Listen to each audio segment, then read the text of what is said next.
Hello, me Sapna Kakade, founder and director of Pune business club, smart ladies group and सहयोग ventures. Yes.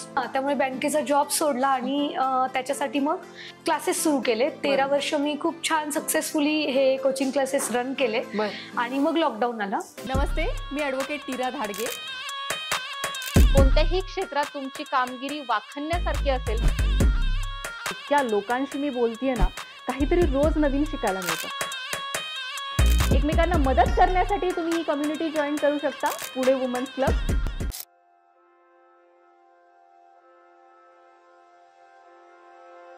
नमस्कार, मी advocate Nira Dhadge तुमचं सहर्ष स्वागत करत आहे पॉडकास्ट विथ नीरामध्ये.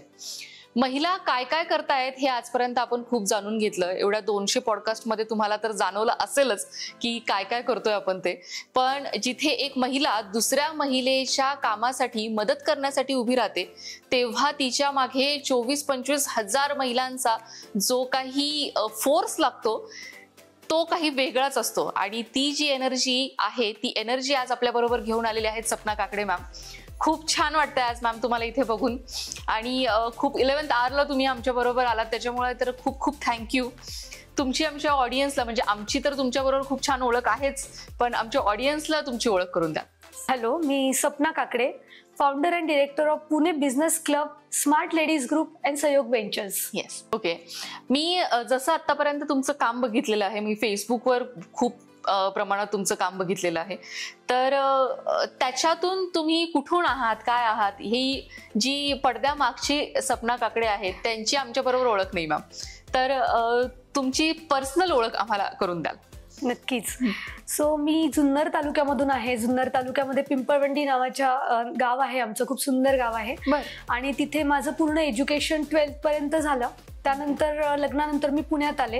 पुढे M.Com पर्यंत जे मी एज्युकेशन केलं ते तिकडे पुण्यात केलं, पुणे युनिव्हर्सिटीमध्ये. बरोबर. आणि त्यानंतर मी 2 वर्ष बँकेत होते.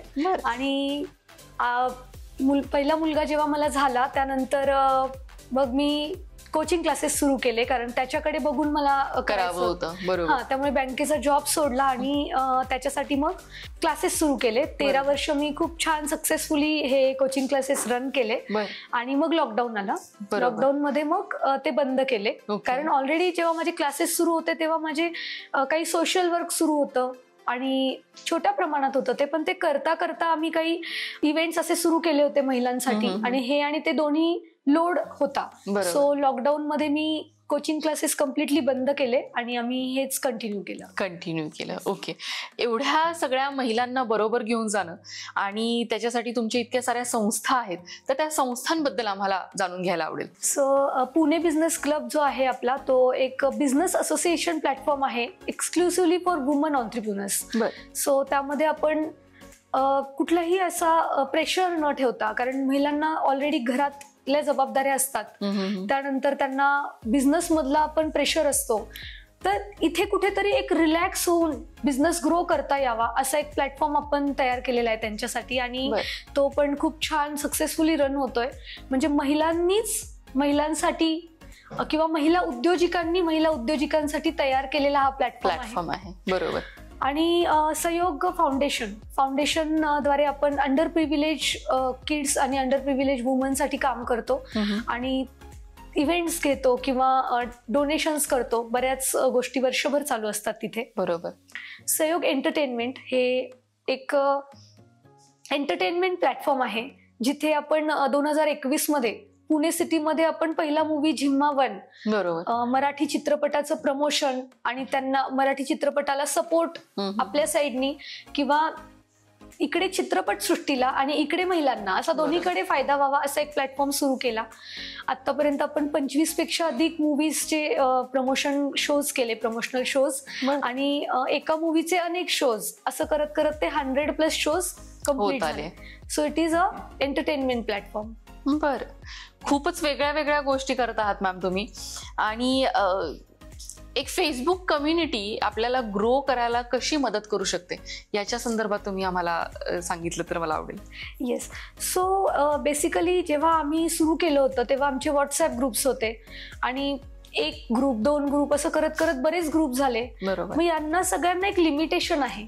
सो जेव्हा आपण फेसबुक कम्युनिटी करतो इस्टॅब्लिश कुठलीही, तर ते एक इझी ऍक्सेससाठी, की या सगळ्या हजारोंमध्ये ज्या महिला असतात किंवा जे मेंबर्स असतात आपले, त्यांना एका अंडर वन रूफ आणण्यासाठी ही फेसबुक कम्युनिटी खूप युजफुल आहे. बरोबर. इझी ऍक्सेस आहे. आणि मी ग्रो करण्याचा प्रयत्न जेव्हा तुम्ही विचारताय तेव्हा आपण जेव्हा करत असतो तो कम्युनिटी ग्रो करण्यापेक्षा मेंबर्सला त्याचा जास्तीत जास्त फायदा त्यांच्या ग्रोथसाठी व्हावा हे आपण फोकस करतो. आणि अल्टिमेटली जेव्हा या सगळ्या संस्था आहेत आपल्या, त्याचं एकच पर्पज आहे, एकच उद्देश आहे की त्याचा उपयोग आपल्या उद्योजकांना व्हावा. जरी फाउंडेशनचं तर प्युअरली आपण एक समाजाचं आपल्याला देणं लागतं यासाठी आपण करतो, एकदम सेल्फलेस पर्पज आहे. पण जेव्हा एंटरटेनमेंट किंवा हे फेसबुक ग्रुप आहे यांचा उपयोग कुठेतरी महिला उद्योजकांना व्हावा, हाच त्याचं अल्टिमेट गोल आहे किंवा उद्देश आहे. बरोबर.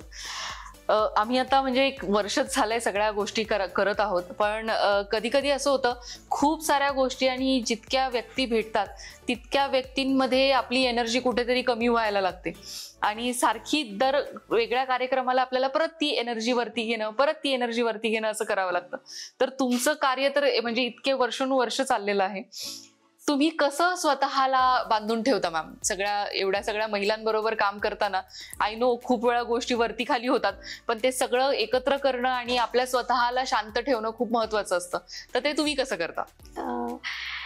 ऍक्च्युली जेव्हा आपण एक व्यक्ती म्हणून काम करतो, आपला एक सपना काकडे एक फेस दिसतो समाजाला, पण ते एक फेसमुळे हे नाही होऊ शकत.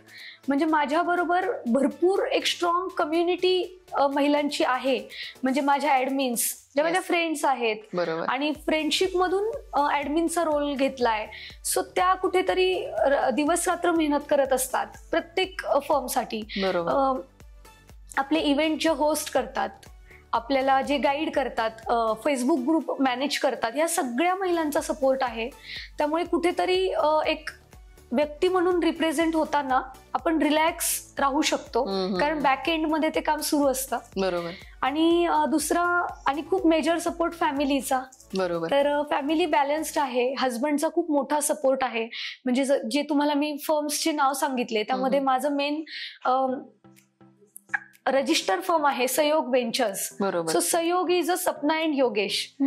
सो हजबंड माझे इंजिनियर आहेत. ते त्यांच्या फर्म मध्ये एकदम एस्टॅब्लिश्ड आहेत आणि लिडिंग रोल करतात ते तिथे. पण ते सांभाळून ते मला खूप हेल्प करतात. सो त्यांच्या सपोर्टमुळे घर बॅलन्स राहतं. आणि मुलगा 12वीला आहे, मुलगी 5वीला आहे. ते सुद्धा कुठेतरी छान सपोर्ट करतात. त्यांनी हे बांधून घेतलंय त्यांना माझ्या बरोबर. तर ते हे सगळं बॅकएंड मध्ये सुरळीत चालू असल्यामुळे मी शांत राहू शकते. बरोबर. खूप वेळा असं होतं की खूप गोष्टी करताना आपल्या लक्षात येत नाही किंवा पटकन कुणी आपल्याला बोललं तर आपल्याला एकदम असं होऊन जातं की अरे बापरे, आपण एवढं सगळं करतोय तरी ह्या गोष्टी आपल्याला डाऊन खेचतात. पण या सगळ्यामध्ये उभं राहणं, प्रत्येक गोष्टीला किंवा प्रत्येक प्लॅटफॉर्मवर त्याचं उत्तर करणं किंवा स्वतःची वेगळी आयडेंटिटी ह्या सगळ्यामध्ये उभी करणं ही खूपच वेगळी गोष्ट आहे. असं कधी वाटतं का की म्हणजे एवढा सगळा तामझाम नको करायला, शांत कुठेतरी जाऊन बसलं पाहिजे? खरं तर नाही वाटत असं. मला कधीच वाटलं पाहिजे पण नाही वाटत. आणि तुम्ही जे बोलतायत ते चॅलेंजेस जेव्हा येतात, हे सगळं करत असताना खूप चॅलेंजेस येतात. मिसअंडरस्टँडिंग हा तर फार मोठा फॅक्टर आहे. सोशल मीडियावर काम करताना फार गैरसमज होतात आपल्याविषयी. पण मी एक विचार करते की मला माहिती आहे माझं विजन काय आहे, माझा पर्पज काय आहे. त्यामुळे मी फोकस ठेवते मी जे काही करते त्याच्यावर. आणि तुम्ही जे म्हणता की उत्तरं देणं किंवा रिॲक्ट करणं, हे तर सगळं कम्प्लिटली मी टाळते. की जेव्हा आपण ऑनेस्टली काम करत असतो तेव्हा आपोआप वेळ उत्तर देते या गोष्टींना. त्यामुळे मग असं वाटत नाही कधीच की अरे आपण हे का करतोय. उलट असं वाटतं की अजून कसं मी हे छान करू शकते किंवा मी अजून प्रोफेशनल कसं करू शकेल आणि मॉडिफाय कसं करू शकेल स्वतःला अजून हे उलट वाटत राहतं. नक्कीच नक्कीच. आमच्या सगळ्या महिला एंटरप्रेन्योर्सला तुम्ही काय संदेश द्या? जेव्हा तुम्ही कुठलाही बिझनेस करता तेव्हा त्या बिझनेस मधील टॅक्टिक्स शिकून घ्या. सतत अपडेटेड राहण्याचा प्रयत्न करा. टेक्नॉलॉजी शिकून घेण्याचा प्रयत्न करा. त्याला कुठली एज नसतं. आत्ता काय चालू आहे मार्केटमध्ये, ऑफलाईन ऑनलाईन सोशल मीडियावर, आपलं रेग्युलर जे मार्केट आहे तिथे, आणि माझा बिझनेस किंवा मी जे करण्याचा प्रयत्न करतेय ते मी कसं या सगळ्यांबरोबर पुढे नेऊ शकेल याचा तुम्ही स्टडी ठेवा. कॉम्पिटिटर्स काय करतायत त्याचंही बघा, त्याचाही चांगल्या दृष्टीने बघा, शिकण्यासाठी उपयोग करा आणि अपडेटेड राहा. मस्त. थँक्यू सो मच मॅम, तुम्ही इथे आलात आणि तुमचे खूप छान विचार आमच्या बरोबर शेअर केले आणि नक्कीच या सगळ्या गोष्टीचा आमच्या ऑडियन्सला खूप उपयोग होणार आहे. Thank you so much. Thank you so much.